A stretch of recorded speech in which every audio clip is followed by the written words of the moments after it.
नमस्कार दोस्तों, आपके पसंदीदा YouTube चैनल अध्ययन में आपका स्वागत है। किताब के लेखक ने अंग्रेजी में लिखा है। हर भाषा की अपनी मिठास होती है, इसलिए अंग्रेजी से हिंदी में ये रूपांतरण आपको धाराप्रवाह हिंदी भाषा नहीं देगा। कुछ गलतियां हो सकती हैं, गलती के लिए क्षमा करें। एक बात और, अगर आप चैनल पर नए हैं तो सब्सक्राइब करें। चलिए शुरू करते हैं। छठी शिक्षा, सीखने के लिए काम करें, पैसे के लिए नहीं। 1995 में मैं सिंगापुर के एक अखबार को इंटरव्यू देने के लिए तैयार हो गया।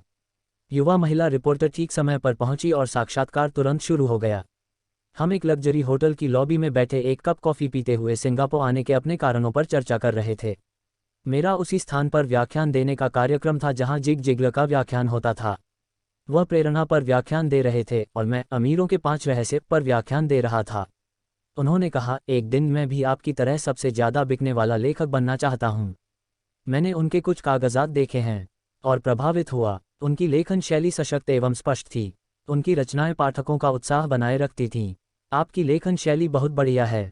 मैंने जवाब दिया, आपको अपने सपने साकार करने से कौन रोक रहा है? ऐसा लगता है कि मेरा काम कहीं नहीं पहुंच रहा है। उन्होंने धीरे से कहा, हर कोई कहता है कि मेरे उपन्यास महान हैं, लेकिन कुछ नहीं होता। इसलिए मैं अखबार के साथ काम कर रहा हूँ। कम से कम यह मेरे बिलों का भुगतान करने में मदद करता है। क्या आपके कोई सुझाव है? हाँ, मैं कह रहा हूँ, मैंने उत्साह से कहा। मेरा एक दोस्त सिंगापुर में एक स्कूल चलाता है। वह स्कूल लोगों को बेचना सिखाता है। वह सिंगापुर में कई बड़े निगमों के लिए बिक्री प्रशिक्षण पाठ्यक्रम चलाता है और मुझे लगता है कि उसके किसी पाठ्यक्रम में दाखिला लेने से आपका करियर बहुत अच्छी तरह से स्थापित हो जाएगा। वह थोड़ा असहज महसूस कर रहे थे। क्या आप कह रहे हैं कि मैं बेचना सीखने के लिए स्कूल वापस जा रहा हूँ? मैंने अपना सिर हिलाया। तुम सच में ऐसा लगता है? मैंने फिर से सिर हिलाया। गलती कहाँ है? अब मैं थोड़ा पीछे चला गया। वह किसी कारण से परेशान था और मुझे लगा कि मैं बिना कुछ कहे भी रह सकता था।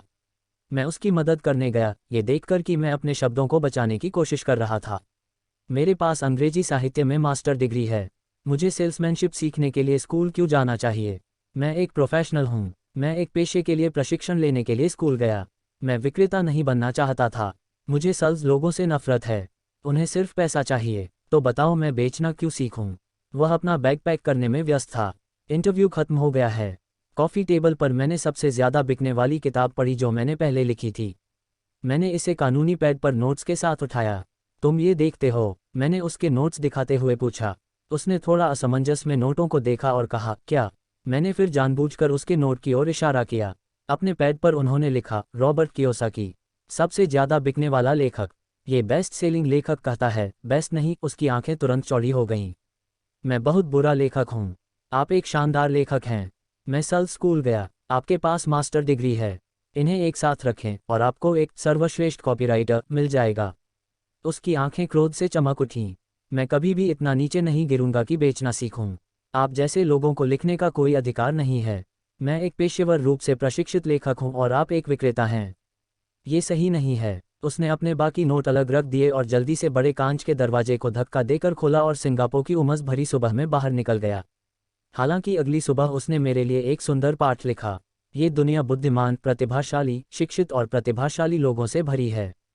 हम उन्हें हर दिन देखते हैं। वे हमारे चारों ओर हैं। कुछ दिन पहले मेरी कार ठीक से नहीं चल रही थी। मैं एक गैराज में खड़ा था। एक युवा राजमिस्त्री ने इसे तुरंत ठीक कर दिया। इंजन की आवाज़ सुनकर ही उसे पता चल जाता था कि शोर कहाँ है। मैं हैरान था। दुर्भाग्य से प्रतिभा पर्याप्त नहीं है। मुझे सबसे ज़्यादा आश्चर्य ये देखकर होता है कि कम प्रतिभा वाले लोग पैसा कमा रहे हैं। मैंने कुछ दिन पहले सुना था कि 5% से भी कम अमेरिकी प्रति वर्ष $1 लाख से अधिक कमाते हैं। मैं कई प्रतिभाशाली, उच्च शिक्षित लोगों को जानता हूं जो प्रति वर्ष $20,000 से कम कमाते हैं। एक व्यवसाय सलाहकार जो चिकित्सा व्यवसाय में विशेषज्ञता रखता है ने मुझे बताया कि कई डॉक्टर, दंत चिकित्सक और कायरोप्रैक्टर्स, फोड़े आदि के डॉक्टर आर्थिक रूप से संघर्ष करते रहते हैं। मैं सोचता था कि ग्रेजुएशन के बाद वे खूब कमाएंगे। ये वह व्यवसाय सलाहकार था जिसने मुझे ये कहावत बताई थी, अमीर बनने के लिए एक कौशल जो उनके पास नहीं है वह आवश्यक है। इस कहावत का अर्थ है कि अधिकांश लोगों को केवल कुछ और कौशल में महारत हासिल करने की आवश्यकता है और उनकी आय कई गुना बढ़ जाएगी। मैंने पहले उल्लेख किया था कि वित्तीय साक्षरता लेखांकन, निवेश, विपणन और कानून का एक संयोजन है।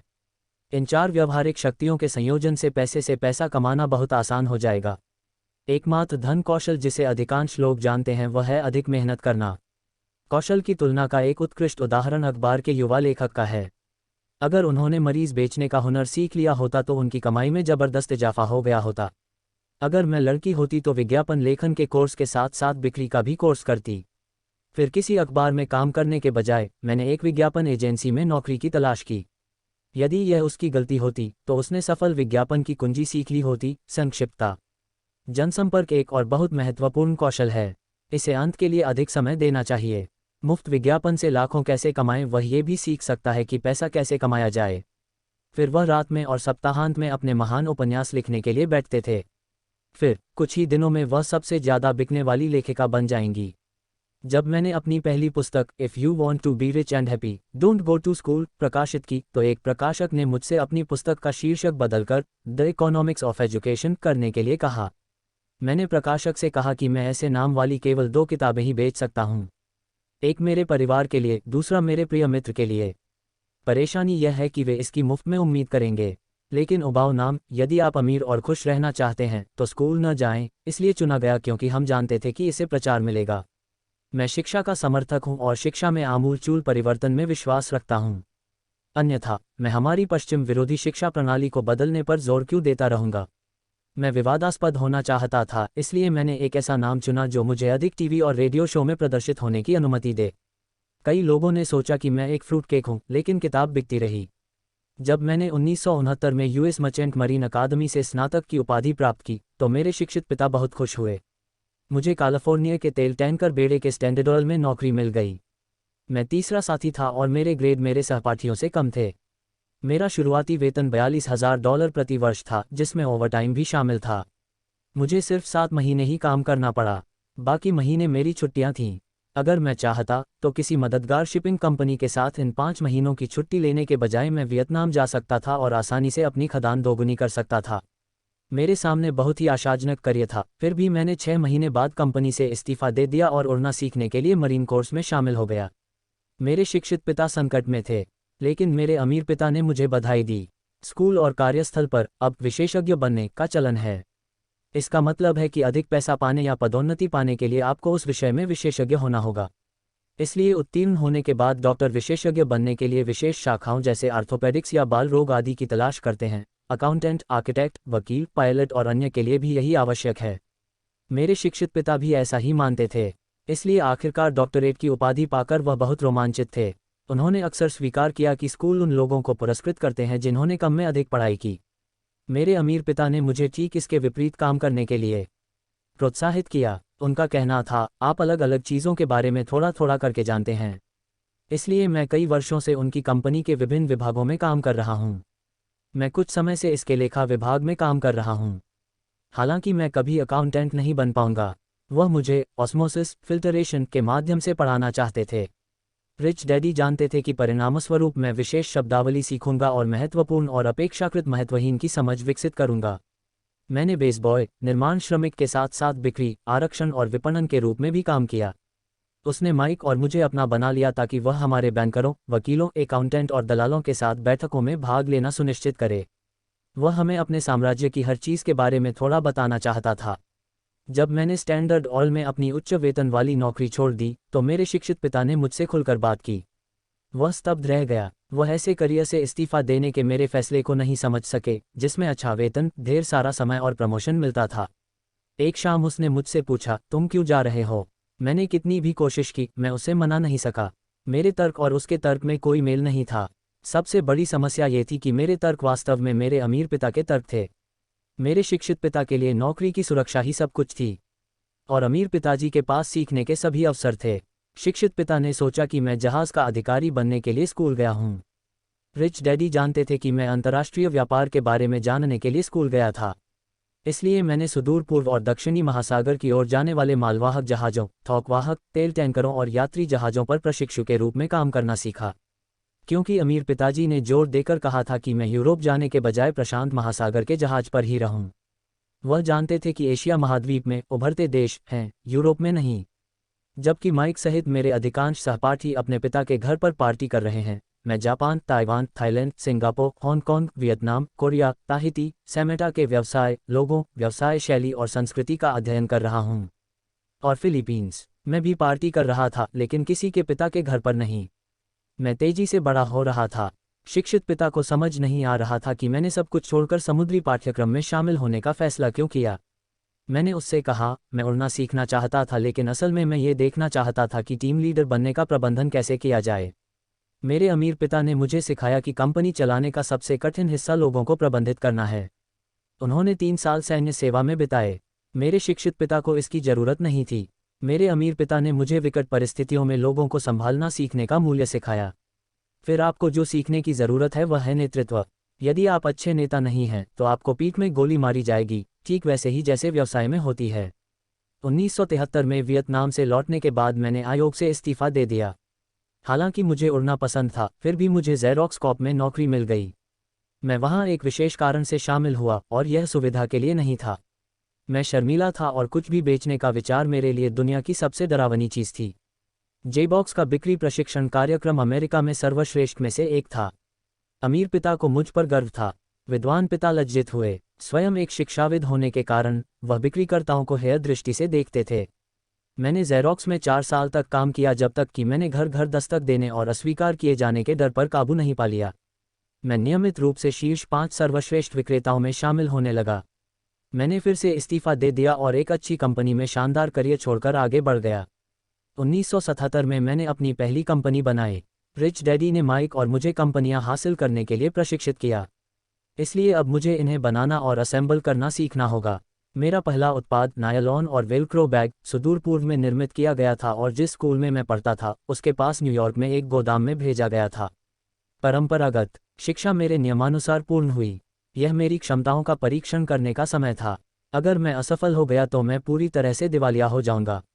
अमीर पिता सोचते थे कि 30 साल की उम्र से पहले दिवालिया हो जाना ही बेहतर है। उनकी सलाह थी, आपके पास अभी भी संभलने का समय है। मेरी पहली खेप मेरे 30वें जन्मदिन से ठीक पहले कोरिया से न्यूयॉर्क के लिए रवाना हुई। मैं आज भी अंतर्राष्ट्रीय स्तर पर व्यापार करता हूं, और जैसा कि मेरे अमीर पिता ने मुझे प्रोत्साहित किया, मैं उभरते देशों की तलाश में रहता हूं। आज मेरी निवेश कंपनी दक्षिण अमेरिका, एशिया, नॉर्वे और रूस में निवेश करती है। एक पुरानी कहावत है, जॉब शब्द जस्ट ओवर ब्रोक अर्थात देवलिया से थोड़ा ऊपर का स्तर के शुरुआती अक्षरों से बना है। मैं कहूँगा कि दुर्भाग्य से ये लाखों लोगों पर लागू होता है। क्योंकि स्कूल वित्तीय ज्ञान को एक कौशल नहीं मानते हैं, अधिकांश श्रमिक अपने वित्तीय साधनों के भीतर रहते हैं। वे काम करते हैं और अपने बिलों का भुगतान करते हैं। श्रम प्रबंधन में एक और घातक अवधारणा यह है कि श्रमिक उतनी ही मेहनत करते हैं ताकि वे अपनी नौकरी न खोएं, और मालिक उतनी ही मेहनत करते हैं ताकि वे अपनी नौकरी न खोएं, और मालिक उतनी ही मेहनत करते हैं ताकि श्रमिक अपनी नौकरी न खोएं। छोड़ो, और यदि आप अधिकांश कंपनियों के वेतनमान को देखें तो मैं कहूँगा कि इस कथन में कुछ सच्चाई है। अंततः इसका परिणाम ये होता है कि अधिकांश श्रमिक कभी आगे नहीं बढ़ पाते। वे वही करते हैं जो उन्हें सिखाया जाता है, यानी पक्की नौकरी ले लो। अधिकांश लोग वेतन और लाभ के लिए काम पर ध्यान केंद्रित करते हैं। ये उन्हें अस्थायी रूप से पुरस्कृत करते हैं, लेकिन ये अक्सर लंबे समय के बाद हानिकारक हो जाते हैं। इसके बजाय मैं युवाओं से ऐसी नौकरियों की तलाश करने के लिए कहूँगा जहाँ वे भुगतान करने के बजाय कुछ सीख सकें। किसी विशेष करियर को चुनने और दौड़ में फंसने से पहले उन्हें यह देखना चाहिए कि वे किस में अच्छा होना चाहते हैं। जब लोग जीवन भर बिल चुकाने के जाल में फंसे रहते हैं तो वे एक छोटे धातु के पहिए के चारों ओर दौड़ने वाले हैमस्टर की तरह हो जाते हैं। उनके छोटे छोटे पैर बेतहाशा घूम रहे हैं, पहिया बेतहाशा घूम रहा है। कल सुबह फिर वे अभी भी उसी पिंजरे में हैं, नौकरी का पिंजरे। टॉम क्रूज अभिनीत जेरी मैग्विरे की फिल्म में कुछ बेहतरीन पंक्तियां हैं। शायद सबसे यादगार है, पैसा कहाँ है। एक और पंक्ति भी है जो मुझे लगता है कि बिल्कुल सच है। एक सीन में टॉम क्रूज फैक्ट्री छोड़ रहे हैं। उसने अभी अभी अपनी नौकरी खोई है और पूरी कंपनी से पूछ रहा है, कौन मेरे साथ आना चाहता है। पूरा माहौल खामोश और ठंडा है। केवल एक महिला ने कहा, मैं आऊंगी लेकिन मुझे 3 महीने का प्रमोशन देना है। ये कथन शायद पूरी फिल्म में सबसे यथार्थवादी टिप्पणी है। जब वे बिलों का भुगतान करने के लिए बेचैन होकर काम करते हैं तो वे इसी प्रकार के भाषण का उपयोग करते हैं। मैं जानता हूं कि मेरे शिक्षित पिता हर साल अपने मेन 12 का बेसब्री से इंतजार करते थे और हर साल निराश होते थे। इसलिए वह अधिक योग्यता हासिल करने के लिए स्कूल वापस गया ताकि उसे एक बार फिर मेरे स्कूल में पदोन्नत किया जा सके, लेकिन उसे एक और निराशाजनक स्थिति का सामना करना पड़ा। मैं अक्सर लोगों से यह सवाल पूछता हूं कि यह सांसारिक नौकरी आपको कहां ले जा रही है। मुझे लगता है कि हमस्टर जैसे लोग देख सकते हैं कि उनकी कड़ी मेहनत उन्हें कहां ले जा रही है। भविष्य में उनके लिए क्या छिपा है। American association of retired people के पूर्व कार्यकारी निदेशक सिरिल ब्रिकफील्ड ने रिपोर्ट में लिखा, निजी पेंशन अब गंभीर अव्यवस्था में है। पहला, आज कार्यरत 50% लोगों को कोई पेंशन नहीं मिलती है। ये काफ़ी चिंता का कारण है। शेष 50% में से 75-80% की पेंशन केवल 55,150 या $300 प्रति माह है, जो किसी काम की नहीं है। क्रेग एस कार्पेल ने अपनी पुस्तक द रिटायरमेंट मिथ में लिखा है, मैंने एक राष्ट्रीय पेंशन परामर्श फर्म के मुख्यालय का दौरा किया और एक प्रबंध निदेशक से मुलाकात की, जो शीर्ष प्रबंधन टीम के लिए शानदार सेवानिवृत्ति योजनाएं बनाने में माहिर थे। जब मैंने उनसे पूछा कि पेंशन जिनके पास कोई बड़ा कार्यालय नहीं है क्या उम्मीद कर सकते हैं, तो उन्होंने आत्मविश्वास भरी मुस्कान बिखेरी और कहा, सिल्वर बुलेट। मैंने पूछा, चांदी की गोली क्या है? कंधे उचकाते हुए उन्होंने कहा, अगर बेबी बूमर्स को पता चलता है कि उनके पास बुढ़ापे तक गुजारा करने के लिए पर्याप्त पैसा नहीं है, तो उन्हें अपनी योजना और नई 401 की योजना के बीच अंतर दिखाई देगा और यह कितना जोखिम भरा है। आज काम करने वाले अधिकांश लोगों के लिए यह कोई सुंदर तस्वीर नहीं है। दूसरा केवल सेवानिवृत्ति के लिए लागू है। यदि इसमें चिकित्सा शुल्क और लंबे समय तक नर्सिंग होम देखभाल को जोड़ दिया जाए तो तस्वीर भयावह दिखती है। अपनी 1995 की पुस्तक में उन्होंने संकेत दिया कि नर्सिंग होम की लागत $30,000 से $1,25,000 प्रति वर्ष तक होती है। लेकिन वह अपने क्षेत्र के एक साफ और सरल नर्सिंग होम में गए और देखा कि 1995 की कीमत $88,000 प्रति वर्ष थी। आज भी देश के कई अस्पतालों को ये कठिन निर्णय लेना पड़ता है कि कौन जीवित रहेगा और कौन मरेगा। वे यह महत्वपूर्ण निर्णय इस आधार पर लेते हैं कि उनके पास कितना पैसा है और मरीज की उम्र कितनी है। यदि रोगी बुजुर्ग है तो वे अक्सर किसी युवा को चिकित्सा देखभाल देते हैं। पीछे की पंक्ति में बुजुर्ग गरीब मरीज हैं। इसलिए जिस तरह अमीर बेहतर शिक्षा प्राप्त करने में सक्षम होते हैं, उसी तरह उनमें लंबे समय तक जीने की क्षमता भी होती है। दूसरी ओर, जिनके पास कम संपत्ति है उनके पास मरने के अलावा कोई विकल्प नहीं है। इसलिए मुझे आश्चर्य है कि यदि कर्मचारी भविष्य की ओर देख रहे हैं या सिर्फ अपने अगले वेतन चेक की ओर देख रहे हैं, तो क्या वे कभी सोचते हैं कि वे कहाँ जा रहे हैं। जब मैं अधिक कमाने में रुचि रखने वाले वरिष्ठ लोगों से बात करता हूं तो मैं हमेशा यही सलाह देता हूं। मैं जीवन के प्रति दीर्घ दृष्टिकोण अपनाने की सलाह देता हूं। मैं मानता हूं कि पैसा और सुरक्षा काफ़ी महत्वपूर्ण है, लेकिन केवल इसके लिए काम करने के बजाय मैं उनसे दूसरी नौकरी पाने के लिए कहता हूं जो उन्हें दूसरा कौशल सिखाएगा। यदि वे बिक्री कौशल सीखना चाहते हैं तो मैं अक्सर उनसे एक नेटवर्क कंपनी, एक बहुस्तरीय मार्केटिंग कंपनी में शामिल होने के लिए कहता हूं। परिणामस्वरूप, कुछ कंपनियों के पास बेहतरीन प्रशिक्षण कार्यक्रम हैं जो लोगों को विफलता के मूल कारण, विफलता और अस्वीकृति के डर से उबरने में मदद करते हैं। अंततः शिक्षा पैसे से अधिक मूल्यवान है। जब मैं ये पेशकश करता हूं तो मैं अक्सर प्रतिक्रिया सुनता हूं, ओह ये बहुत बड़ी बात है, या मैं कुछ ऐसा करना चाहता हूं जिसमें मेरी रुचि हो। यह एक बड़ी परेशानी है। मैं पूछता हूं, तो क्या आप सारी जिंदगी काम करना चाहेंगे और जो कमाते हैं उसका 50% सरकार को देना चाहेंगे? दूसरे कथन में मैं वही करता हूं जिसमें मेरी रुचि है। मैं कहता हूं, मुझे जिम जाने में कोई दिलचस्पी नहीं है, लेकिन मैं जाता हूं क्योंकि मैं स्वस्थ महसूस करना चाहता हूं और लंबे समय तक जीना चाहता हूं। दुर्भाग्य से इस पुरानी कहावत में कुछ सच्चाई है। आप एक बूढ़े कुत्ते को नई तरकीबें नहीं सिखा सकते। अगर किसी को बदलने की आदत नहीं है तो उसे बदलना बहुत मुश्किल है। लेकिन आप में से जो कुछ नया सीखने के लिए मेहनत करने को तैयार हैं, मैं उन्हें प्रोत्साहित करता हूं कि जीवन जिम जाने जैसा है। सबसे कठिन हिस्सा ये तय करना है कि कहाँ जाना है। एक बार जब आप उससे पार पा लेते हैं तो यह आसान हो जाता है। ये लंबे समय से ऐसा ही है। मुझे जिम जाना पसंद नहीं है, लेकिन एक बार जब मैं वहाँ पहुँच जाता हूँ और वर्कआउट करना शुरू कर देता हूँ तो अच्छा लगता है। व्यायाम के बाद मुझे संतुष्टि हुई कि मैंने व्यायाम किया है। यदि आप कुछ नया सीखने के लिए काम करने के इच्छुक नहीं हैं और इसके बजाय अपने बारे में अधिक जानकार बनना चाहते हैं, तो सुनिश्चित करें कि जिस कंपनी के लिए आप काम करते हैं उसमें एक यूनियन हो, क्योंकि श्रमिक संघों की संरचना विशेषज्ञों की सुरक्षा के लिए की गई है। गवर्नर के नाराज होने के बाद मेरे शिक्षित पिता हवाई शिक्षक संघ के प्रमुख बन गए। उन्होंने मुझसे कहा कि यह अब तक का सबसे कठिन काम था। दूसरी ओर, मेरे अमीर पिता ने अपना जीवन अपनी कंपनियों को यूनियन बनाने से रोकने में बिताया। वह सफल भी रहे। हालांकि यूनियन बनाने के बार बार प्रयास किए गए, लेकिन वह उन्हें पीछे हटाने में सक्षम थे। व्यक्तिगत रूप से मैं किसी का पक्ष नहीं लेता, क्योंकि मैं दोनों पक्षों की ज़रूरतों और फ़ायदों से वाकिफ़ हूँ। यदि आप स्कूल की अनुशंसा पर काम करते हैं और विशेषज्ञ बनते हैं तो संघ का लाभ उठाएं। उदाहरण के लिए, यदि मुझे अपना उड़ान करियर जारी रखना है तो मैं पायलटों की एक मजबूत यूनियन वाली कंपनी की तलाश करूंगा। क्यों? क्योंकि मेरा जीवन एक ऐसा कौशल सीखने के लिए समर्पित होता जो एक व्यवसाय पर केंद्रित होता। यदि मुझे उस हॉल में किसी व्यवसाय से बाहर कर दिया जाता तो मैंने जीवन में जो कौशल सीखा वह कहीं और इतना मूल्यवान नहीं होता। यदि किसी पायलट के पास 100,000 घंटे की उड़ान का रिकॉर्ड है और उसे 150,000 डॉलर प्रति वर्ष कमाने वाली नौकरी से निकाल दिया जाता है, तो उसके लिए समान उच्च वेतन के साथ स्कूल शिक्षक के रूप में नौकरी पाना बहुत मुश्किल होगा। कौशल आमतौर पर एक व्यवसाय से दूसरे व्यवसाय में स्थानांतरित नहीं किए जा सकते, क्योंकि एयरलाइन व्यवसाय में पायलटों के जिन कौशलों को इतना महत्व दिया जाता है वे स्कूली शिक्षा में उतने महत्वपूर्ण नहीं हैं। यही बात आजकल डॉक्टरों पर भी लागू होती है। चिकित्सा में इतने सारे बदलावों के कारण कई चिकित्सा विशेषज्ञों को एचएमओ जैसे चिकित्सा संगठनों का पालन करना आवश्यक है। स्कूल शिक्षकों को संघ का सदस्य होना चाहिए। शिक्षक संघ आज अमेरिका में सबसे बड़े और सबसे धनी श्रमिक संघ हैं। नेशनल एजुकेशन एसोसिएशन का राजनीतिक प्रभाव बहुत अधिक है। शिक्षकों को संघ संरक्षण की आवश्यकता है, क्योंकि शिक्षण के बाहर किसी भी व्यापार में उनके कौशल का सीमित मूल्य है। तो नियम ये है, यदि आप किसी विषय के विशेषज्ञ हैं तो एक संघ में शामिल हों। ऐसा करना बुद्धिमानी की बात है। मैंने एक बार अपनी कक्षा में पढ़ाने वाले एक छात्र से पूछा, आप में से कितने लोग मैकडॉनल्ड्स से बेहतर हैमबर्गर बना सकते हैं? लगभग सभी विद्यार्थियों ने हाथ खड़े कर दिए। मैंने फिर पूछा, तो मैकडॉनल्ड्स आपसे अधिक पैसा कैसे कमाता है जबकि आप में से लगभग सभी लोग बेहतर हैमबर्गर बनाते हैं?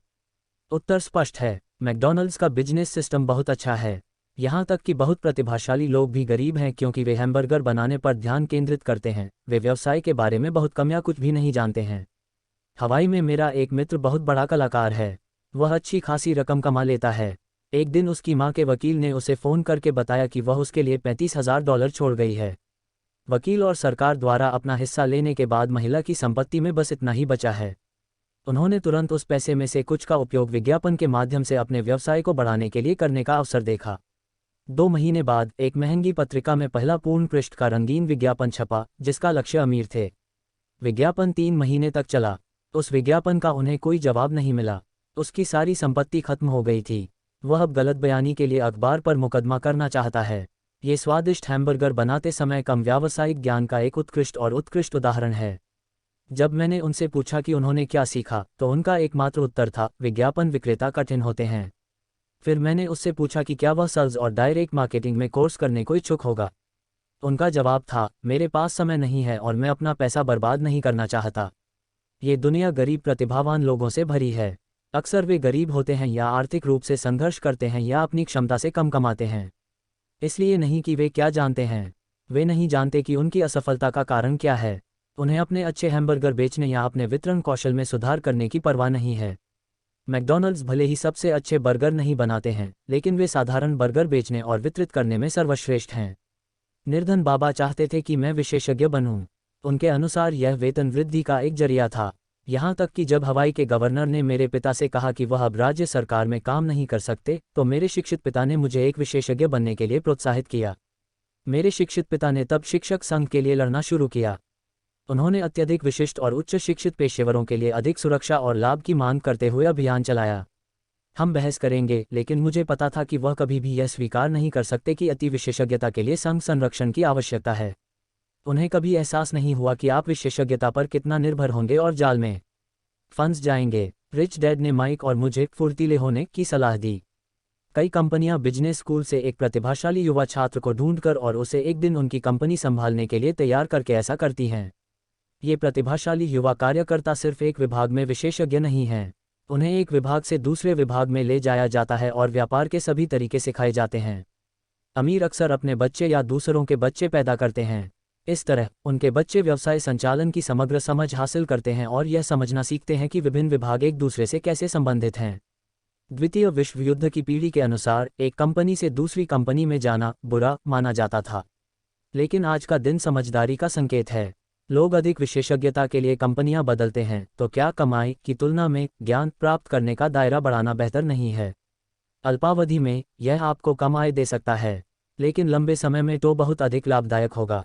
सफलता के लिए आवश्यक प्रमुख प्रबंधन कौशल हैं। 1. नकदी प्रवाह प्रबंधन या नकदी प्रवाह प्रबंधन।